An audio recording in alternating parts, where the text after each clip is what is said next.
Ako dati talaga ro-rosary pero hindi ko kasama ang family ko. Parang ako lang noon kasi nga, parang miyembro ako ng isang parang nasasaniban nung araw. Kasi nga dun gumaling ang nanay ko nung ipinunta namin siya doon. Kaya, nagro-rosary din sila kasi noon. Kaya nagro-rosary din ako. Kaya lang, dahil, may mga kamag-anak ako, gano'n din yung asawa ko na paulit-ulit daw yung rosary na na na panalangin.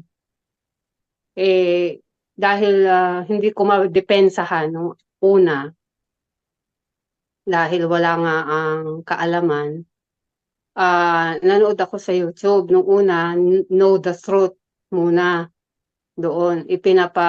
Nanonood ako kasama ko yung asawa ko. Pero medyo nakuwan na siya nun, parang naliwanagang konti.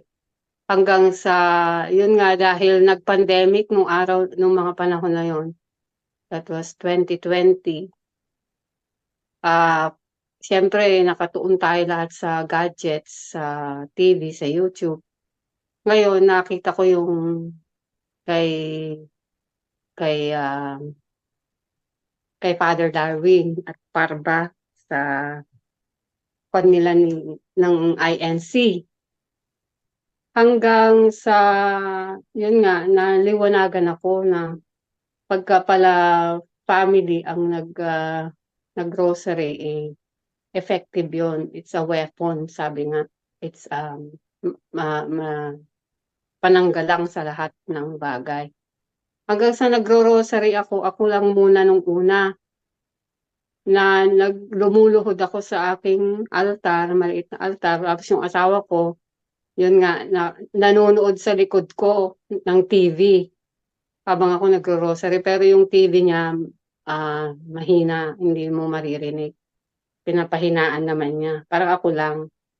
Hanggang sa, yun yung pagka nag-grocery naman ako noon yung, ah, ang pagka-end nung rosary ko, lahat ng santo na gustong-gusto ko katulad ni Saint Padre Pio, Saint Joseph, Paul II, Saint Teresa of Calcutta, Saint Therese of Lisieux, lahat 'yun tinatawag ko sabi ko, "Lord, tulungan niyo ako manalangin na ang family ko sana ma mahikayat ko sa pagro-rosary." Hanggang sa 'yun nga kaya yung iba sabi niya, "Bakit pa dadaan sa mga santo? Hindi, puwede naman tayong mag-direct sa sa Diyos." Pero talagang totoong-totoo 'yun na pagka pala kasama mo silang manalangin, kasama mo ang mga santo ay talagang totoong-totoo. Yung time na 'yun na ang anak ko na kinuha ko dito sa Ireland, nalululong sa sugal dahil nga napakakuwan dito, napaka malungkot ang mga kaibigan niya nasa Pilipinas lahat. Hanggang sa kuwan nga, nung una hindi ko kasi mayakag sila, pero nung araw na yun natalo siya ng malaki. So sabi niya, tapos sabi niya umamin talaga siya na, "Ma, natalo ako," sabi niya sa'kin. Tapos talagang parang, napagbuhatan ko ng kamay, "Yan," sabi ko kasi. Kasi noon pagka nagsisimba kami, 'di ba, nagsimba kami ng 25 ng Pasko, tapos yung Pasko na yun Friday. Nataon na Linggo, sabi ko magsimba ulit tayo. Ang sabi niya, "Magsisimba na naman," sabi niya. "Nagsimba na nga tayo nung nakaraan, nagsisimba na naman." Sunday yun. Tapos hindi ako nakakibo.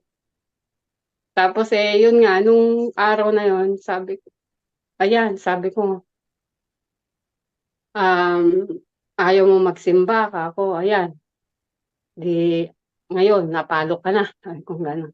Tapos yun, mula nun nayakag ko sila na napakatotoo talaga na pagka nananalangin ka ng taimtim na kasama mo ang mahal na ina, talaga namang kuwan, lahat, Kumbaga yung bang, kumbaga sa bahay na nasira, unti-unti niyang binubuo, unti-unting kumbaga nawala yung bubong, malalagyan ng bubong, kumbaga nawala yung dingding, lalagyan yung dingding. Kumbaga unti-unti na pati yung asawa ko na talaga naman ang asawa ko rin nagsusugal, like father, like son. Pero sila ngayon, every night ko kasama sa pagdarasal, hindi kami matutulog hangga't hindi kami nakakapag-rosaryo. Bagamat minsan wala yung isa dahil may work, pero at least merong prayer na gano'n dahil sa kapapanood ko naman ng punto por punto. At dahil dito, sa kapapanood ko ng punto por punto, nalaman ko na bawal ang yang mag-pills. 10 years ako nag-pills, ngayon nalaman ko na mali pala yun, masama pala yun, kasalanan pala yun. Yung kaya tinanggal ko totally. Tapos dahil kasal kami ng asawa ko sa Methodist, yun, 2 years ago nung umuwi kami ng Pilipinas, nagpakasal kami. At all of a sudden, mula nung nagpakasal kami, na na naikasal kami sa Catholic, unti-unti pong naayos ang buhay namin. Ang mga kapatid ko na sanggano, loko-loko, yung ngayon unti-unti kong nakikita na kumbaga wala na yun yung pagka may kaaway lagi, yung bang masama yung kinakabahan ka baka may makulong or mapaaway, maidemanda, gano'n. Yung mga yun nawala na dahil sa pananalangin namin ng rosary at dito ko kasama ng punto por punto na nalalaman mo unti-unti na may mga mali pala na nagagawa tayo dahil hindi natin alam kung ano yung katotohanan na nagmumula sa Diyos. And dahil sa punto por punto, marami akong natutunan. Nagsimula akong magbasa ng Biblia dahil nga minsan, 'di ba, ang hirap magbasa ng Biblia, hindi mo maintindihan. Mas more on listening kasi ako. So ang ginagawa ko, may mga Bible naman na sa YouTube, like sulat ni Pedro, yun. Habang nagwo-work ako, kasi freelancer po ako na cleaner, habang naglilinis ako, nagtatrabaho ako, dun yung nakatutok yung aking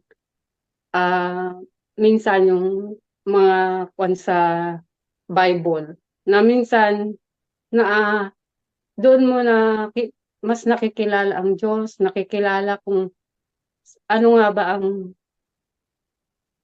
ba ang kuwan niya, ang itinatag niyang relihiyon na hindi ko pa kaya na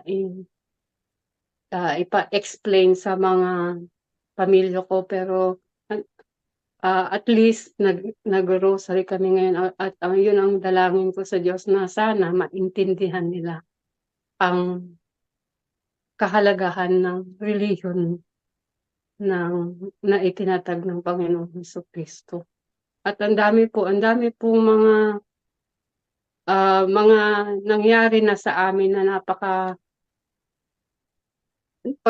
nagdadasal ka pala gabi-gabi, pagkasama mo ang mahal na ina, unti-unti niyang um, inaayos ang buong pamilya niyo, inaayos unti-unti. Hindi hindi ura-urada ba, gusto niya may matutunan ka pa bago niya ayusin ang lahat.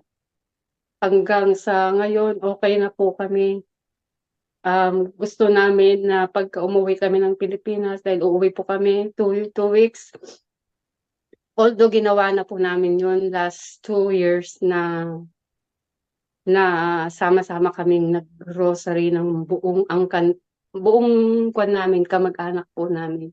At gusto ng asawa ko gawin pa namin 'pag uuwi kami na mag-rosary, and after that mag-Bible, mag-reflect sa kung ano, mai-share namin sana sa iba kung ano yung mga pinagdaanan namin na pamilya. Yun nga, at gusto ko lang mai-share dito sa punto por punto na yung mga naririnig ko na nahihirapan, sabi nila parang nahihirapan silang hikayatin ang mga pamilya nila. Ang ang kuwan ko lang, basta lagi tayong magro-rosary, hingin natin ang magdebosyon tayo sa mahal na ina. Unti-unti silang kuwan, susunod. Hindi mo sila kasi mapipilit, eh. Sa pamilya ko hindi ko talaga hindi ko mapilit nung una, pero dahil sa awa at grasya ng Diyos, sa tulong ng mahal na ina, lalo na kay Saint Joseph, malakas na sanggalang ang mahal na ina at si Saint Joseph. Talaga namang totoong-totoo na talagang kuwan sila, andiyan sila lagi para tulungan ka. Na ako nga hindi ko hindi ko talagang nagpi-pills ako kasi nga hindi ako puwedeng mabuntis kako noon dahil lahat nakaasa sa akin, ang magulang ko, ang nanay ko, 17 years na stroke, hindi niya kailangan may mag-alaga sa kanya. Yun, sinusuportahan ko po. At siyempre yung mag-aalaga, bibigyan mo ng pera kasi nga siyempre lalayasan nila kung siyempre kailangan din nilang mabuhay. So, awa ng Diyos, dahil sa sa grasya niya, may trabaho ako na puwede kong ipadala sa mga mag-aalaga sa nanay ko, na kahit po malaki sabi nila pero wala akong maraming pundar, pero sa awa at grasya ng Panginoon, okey naman, hindi kami nagkukulang at yun, hindi kami nagkukulang at laging sapat yung kuwan niya, hindi kami nagkakasakit. Bagaman nagkasakit ang kapatid ko noon, pero kahit papaano sa tulong niya, ngayon ang kapatid ko naka-recover na. At yung kapatid ko na yun, dati hindi nagsisimba, pero sabi ko ngayon nagsisimba na siya, yun ang way ng pagpapasalamat niya sa Diyos. Yung every Sunday na siyang nagsisimba at naka-recover na siya. At salamat sa Diyos at salamat sa punto por punto kasi kayo yung nag-guide sa akin, at sabi ko nga sa pamilya ko yun ang panoorin niyo. Pero hindi mo pa mapilit dahil kasi hindi talaga pinipilit, minsan kailangan ng gabay ng banal na Espiritu Santo para talagang maunawaan nila kung ano yung ating to deepen their faith or the Catholic faith. At yun lamang po, at maraming salamat sa lahat ng bumubuo ng punto por punto. Kayo po ay kayo po ang biyaya. Kayo po yung ginamit ng banal na Espiritu Santo upang maunawaan namin ang Katoliko. At yun lamang po, magandang gabi po sa lahat. Salamat po.